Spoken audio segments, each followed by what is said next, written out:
Training के पहले दिन ही ईसा हुई बेहोश। सूरज के पिता जिस जमीन पर स्कूल बनाना चाहते हैं उस जमीन पर आखिर किसने कब्जा किया? क्या इसके पीछे विजय बिल्डर्स का हाथ है या सिर्फ वो एक मोहरा है? क्या मंत्री जी भी इस जमीन के घोटाले में शामिल है या फिर मंत्री जी सचमुच में सूरज के साथ है? आखिर एपिसोड के लास्ट में ऐसा क्या हुआ कि पूरे परिवार की खुशियां एक पल में ही मातम में बदल गई?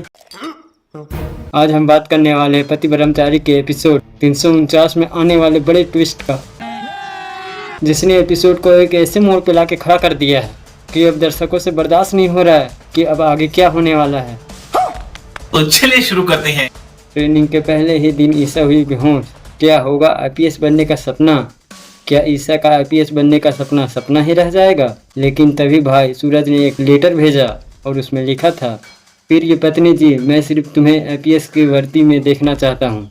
बस उसी समय ईसा के अंदर ऐसी ताकत आ गई कि अब चाहे जो भी मुश्किल आ जाए ईसा अब हार नहीं मानेगी। नहीं, ये मजाक हो रहा है, एक सेकंड यार। और दूसरी तरफ सूरज के पिता अरविंद जी जमीन वापस पाने के लिए धरने पे बैठ जाते हैं और तभी एंट्री होती है विजय बिल्डर्स की गुंडों की। लेकिन भाई हमको एक बात समझ में नहीं आया, पहले गोली चलाया और फिर बाद में बोला सेठ जी बुला रहे हैं। अरे भाई ये धमकी थी या निमंत्रण कार्ड? लेकिन आज के एपिसोड ने ऐसा यू टर्न लिया कि सबकी होश उड़ गई। सूरज मंत्री जी से मिलता है और उसको सब सच बताता है, लेकिन तभी मंत्री जी बोले, जब एक फ़ोन से काम बन सकता है तो इतनी दूर मिलने क्यों आया? अरे भाई जब सूरज सब फ़ोन पे ही बता देता तो अगला 3 एपिसोड का ड्रामा कौन देखता?